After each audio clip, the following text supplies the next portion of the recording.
오늘 말씀의 제목이 있는데 한번 함성을 하겠습니다. 내리사랑. 내리사랑이 뭔지 금방 아실 거예요. 자녀가 잘 되기를 바라는 마음, 모든 부모의 마음이죠. 이는 사람뿐만 아니라 동물의 세계에서도 보입니다. 이렇게 된 것은 하나님께서 태초의 창조시에 이 생육하고 번성할 수 있도록 그 책임과 또한 본성과 본능을 부모된 자에게 부어주셨기 때문이에요. 그러므로 그 본성과 본능은 하나님의 성품이다, 이렇게 말해도 과언이 아닌 것이, 하나님께서 이 땅에 생육하고 번성하기를 바라는 부모의 마음을 갖고 있기 때문에 그것이 부모에게는 누구에게나 주어진 본성이다, 그렇게 생각하시면 되겠습니다. 저는 어릴 적에 참 전기가 들어오지 않는 마을에서 성장했으니까 이 모든 주변의 자연이 저의 놀이도구가 되었어요. 장난감이었던 거죠. 아마도 집에 텔레비전이 있었으면 그러지 않았을 것 같은데, 그러므로 이제 밖에서 참 재밌게 놀았습니다. 그런데 그 중에 하나가 뭐냐면 높은 나무에 올라가가지고 이제 짹짹 조그만 이 새 새끼 그거를 굳이 끄집어 내려가지고 그냥 놔두면 어련히 와서 잘 클 걸, 성숙하지도 못한 이 어린 아이가 말입니다, 내가 키워보겠다고. 그래서 그거를 데려다가 이렇게 키우잖아요. 그래서 메뚜기를 잡아서 먹이기도 하고 여치를 잡아서 먹이기도 하고 그러면서 새끼를 키워요. 그런데 그 새끼를 잡으러 나무를 타고 올라갈 때 이 부모된 엄마 아빠 새가 얼마나 사납게 짹짹이면서 막 와서 그냥 막 쫄 것처럼 막 그래요. 그런데도 아랑곳하지 않고 올라가서 새끼를 내려오는데 그 부모의 마음이 어떠했겠습니까? 지금 생각해 보면 그래요. 그리고서는 그 새끼가 자라고 퍼덕이게 되면 그게 좋아가지고 말이죠. 그리고 결국은 날려보내잖아요.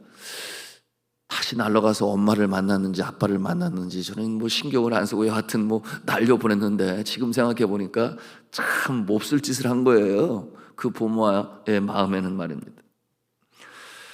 여러분, 그런데 이 강도와 같은, 그렇죠? 그걸 빼앗아 온 거 아니겠어요? 참 잘못된 건데, 그것을 바라보며 끝까지 그 작은 체구지만 뺏기지 않으려고 참 사납게 달려드는 그 모습을 보면서 저게 자녀를 향한 사랑이구나, 저게 내리사랑이구나, 하나님이 그 심성에 심겨준 하나님의 성품이구나 하는 것을 이제 철이 들면서 깨달아 아는 것이죠. 여러분, 이 부모의 사랑은 내리사랑입니다. 부모는 자녀를 사랑하는데 그 몸을 바쳐 죽기까지 사랑을 해요. 그런데 이 자녀는 부모의 마음을 헤아리기가 참 쉽지 아니합니다. 어릴 적에는 나를 보호해 주니까 의지하고 따라요. 그러나 이제 어느 정도 크게 되면 어떻게 해야 돼요? 그 관심사가 부모 이전에 어디로 향하는가? 여친과 남친을 향해서 향하고, 그리고 가정을 이루게 되면 이제 자녀를 또 갖게 되잖아요. 그러면 그 관심이 이제는 자녀를 향하여 어찌하든지 잘 키워보려고, 그와 같은 모습을 우리가 봅니다. 이 자녀들이 연로한 부모를 봉양하고 사랑으로 섬길 수 있다면 얼마나 좋겠습니까? 오늘날 이 사회 문제 아니겠어요? 고독사가 늘어가지 않습니까? 부모의 뜻을 헤아리고 실천함으로 마음의 기쁨이 들 수 있다면 더 이상 바랄 것이 없죠. 과거에는 억지로라도 교육을 시켜서 그것이 한국의 미덕이 되고 전통이 되었습니다. 효사상이죠. 또한 성경에서도 이를 계명으로 우리에게 가르쳐 주지 않습니까? 내 부모를 공경하라, 그리하면 땅에서 잘되고 장수하리라. 여러분, 십계명 중에서 나 외 다른 신을 두지 말라, 우상을 만들지 말라, 내 이름을 망령되 일컫지 말라, 이처럼 일방적인 명령으로 주시는 반면에 제4계명인 내 부모를 공경하라, 여기에는 사은품이 달려 있어요. 사은품이. 내 부모를 공경하면 내가 이 땅에서 잘되고 장수하리라, 이와 같은 조건 조건을 부여하시면서 이 명령을 주십니다. 왜 그렇겠어요? 잘 안 지키니까. 잘 안 지키니까. 내리사랑의 본성으로 그렇게 살아가는 모습은 위로의 사랑에 대해서 너무나 안 되니까 명령을 하시되 그처럼 잘 지켜 행하면 네가 이 땅에서 잘 되고 그리고 장수하게 될 것이다.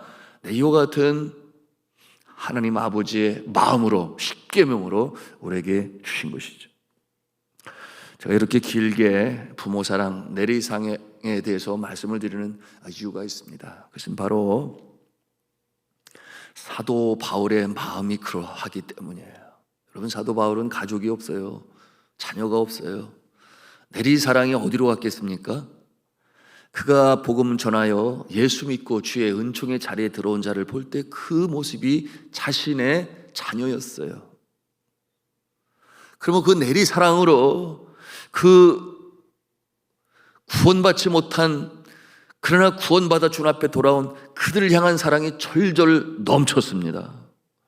그리고 영적으로 잘 성숙해서 스스로 설 수 있기를 바랬고, 또한 그들을 통해서 복음이 또 증거되기를 원했어요.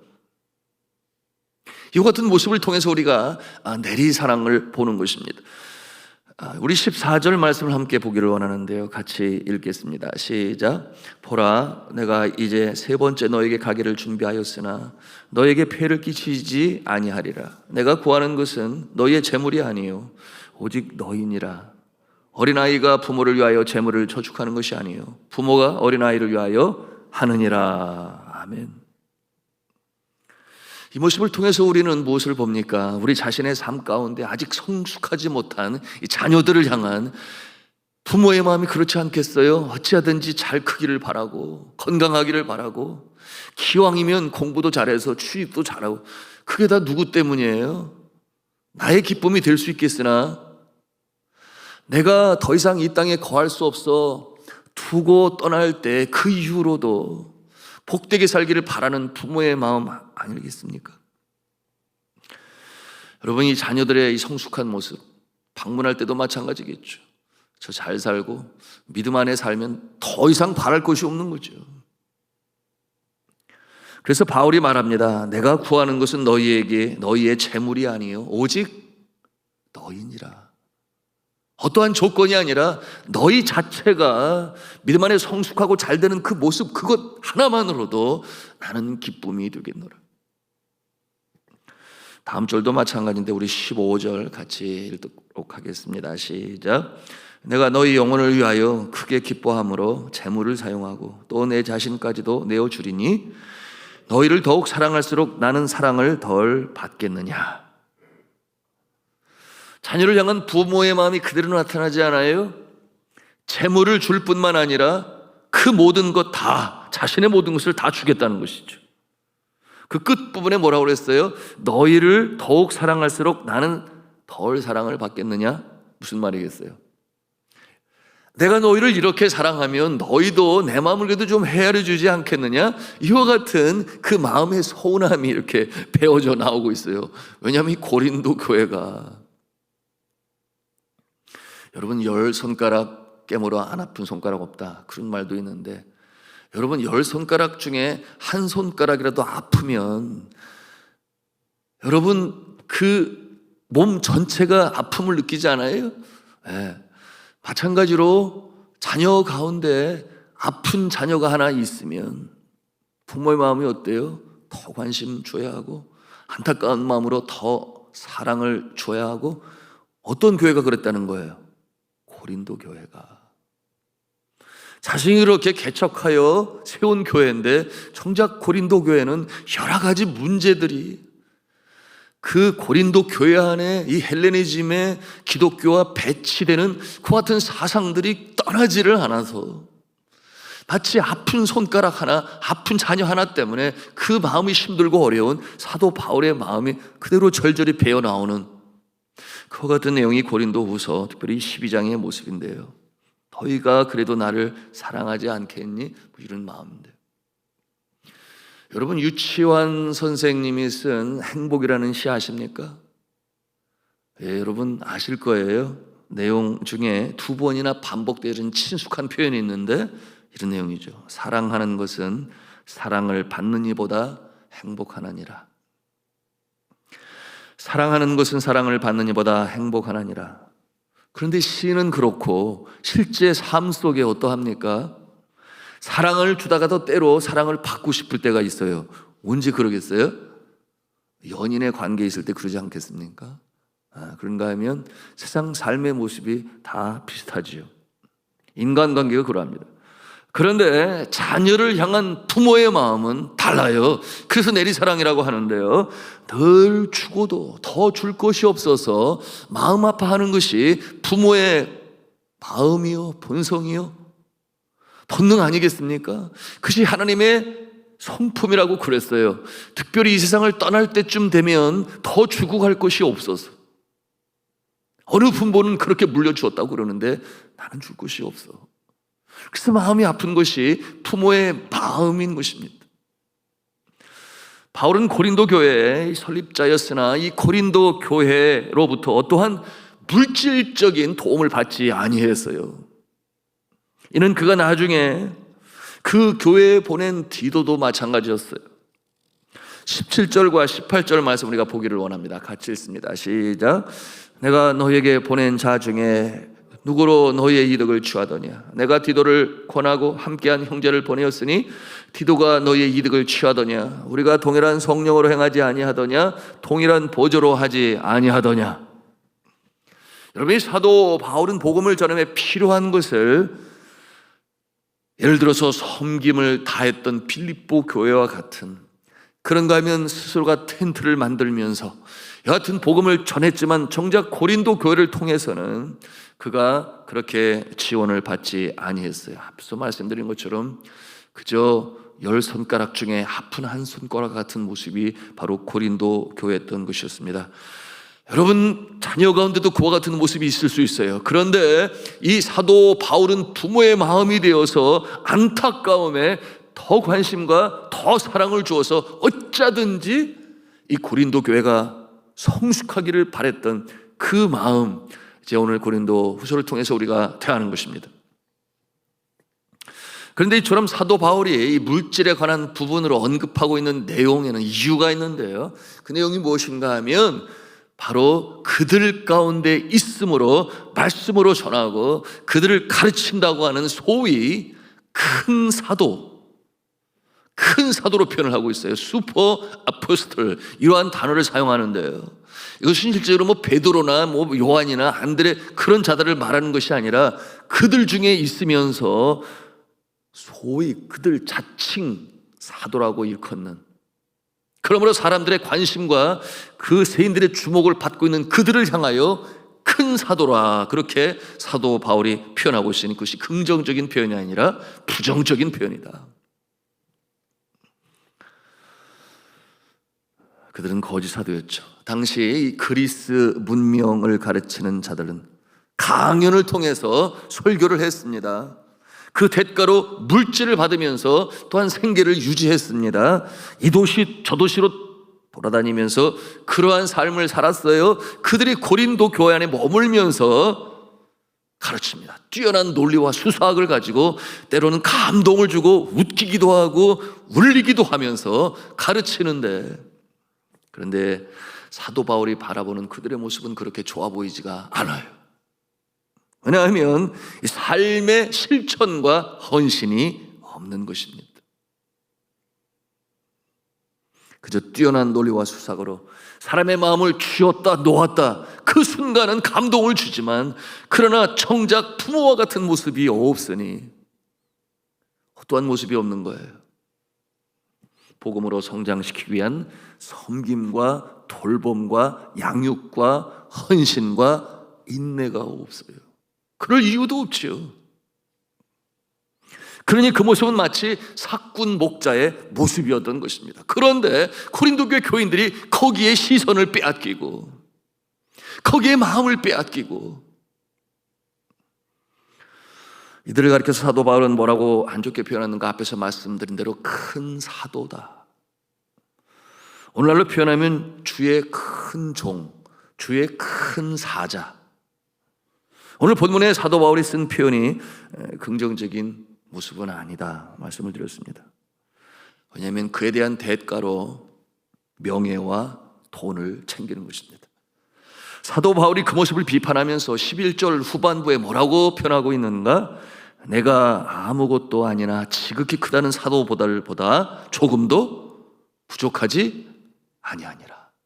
여기서 표현하고 있는 이 지극히 크다는 사도들보다, 자칭 크다는 이 사도들, 그들보다 내가 부족하지 아니하다. 너희가 그것을 아니? 이렇게 고린도 교회 성도들에게 피력하는 것입니다. 자, 이렇게 말씀하시는 이유가 있어요.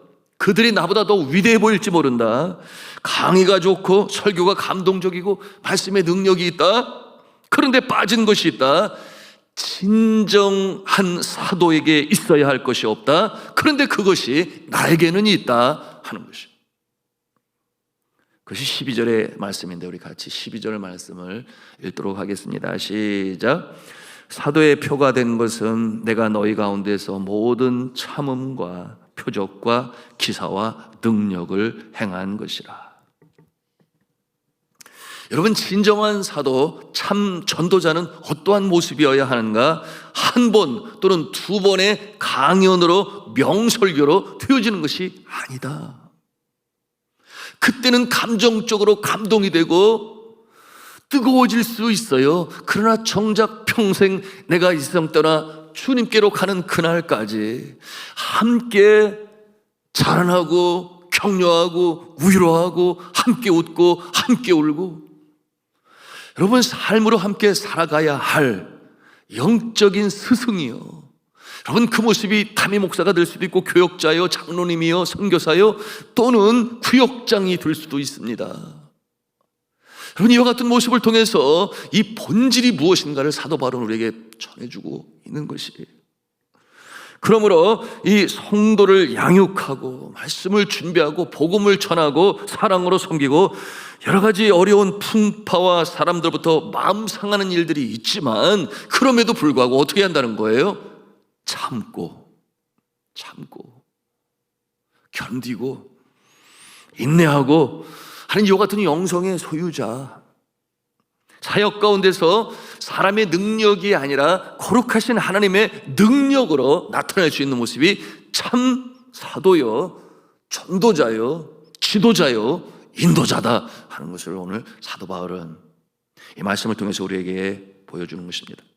그러므로 말씀을 전할 때 죽은 자가 새 생명으로 일어나고, 기도할 때 능력이 나타나고, 축사할 때는 귀신이 떠나가고, 삶에 지치고 고단하여 가라앉은 자와 권면을 할 때는 그 영혼이 소생하고, 그러므로 결국 예수 그리스도의 제자가 되고 성숙한 모습으로 세워나가는 일에 한순간에 됩니까? 그렇지 아니에요. 시간을 두고 참고 인내하는 가운데, 또한 내가 본을 보이지 아니하면, 나의 언행 심사가 주의 성품을 담지 아니하면 어떻게 그런 일이 일어날 수가 있겠습니까? 이렇게 변화되어야 하는 것이 참 전도자요, 사도의 사명이다. 그런데 이 역사가 언제 나타나는가? 참 사도요, 능력이 있고 인내가 많아도 꼭 필요한 것이 있으니 어떠한 자의 모습이 될 때, 내리사랑을 갖고 있는 부모의 모습이 될 때 비로소 그와 같은 역사가 나타난다 하는 것이 오늘 주시는 말씀인 것입니다. 하나님 아버지의 마음을 가지고 인내하며 아프면 더 많은 관심을 갖고, 그래서 더 끌어안고, 때로는 밤송이처럼 고슴도치처럼 끌어안을 때 내 가슴에 상처가 날지라도 그저 끌어안고 늘 젖은 마음이 돼요. 여러분, 이 마른 마음에 먼지만 폴폴 날리는 광야 같은 마음에 무슨 성숙이 있고 무슨 씨앗이 발아되겠어요? 그것이 주의 종의 마음이요, 구역장님의 마음이요, 젊은 여종을 사랑하며 키워가는 권사님의 마음이요, 특별히 임원이 돼요, 여선교회든 남선교회든 한수집사이든 권사이든 당회든, 여러분, 이와 같은 모습일 때 진정한 성숙이 있고 자라남이 있어서 주님 기뻐하시는 모습, 그러므로 예수 그리스도는 신랑이 되고 우리는 순결한 신부의 모습으로 주의 몸된 교회가 든든히 서갈 수 있다. 오늘의 주신 이 말씀을 가슴에 담고 우리 스스로가 질문할 수 있어야 돼요. 나는 주님의 진정한 제자입니까? 또 다른 제자를 양육하며 내리사랑의 마음을 품어 오늘 사도 바울과 같이 아버지의 마음으로 인내하며 아프기 때문에 내가 더 아파하는, 그러므로 그것이 눈물의 기도가 되고 중보 기도가 되는 이와 같은 모습으로 성숙해 나가시는 저와 여러분 다 되시기를 주님의 이름으로 축원합니다.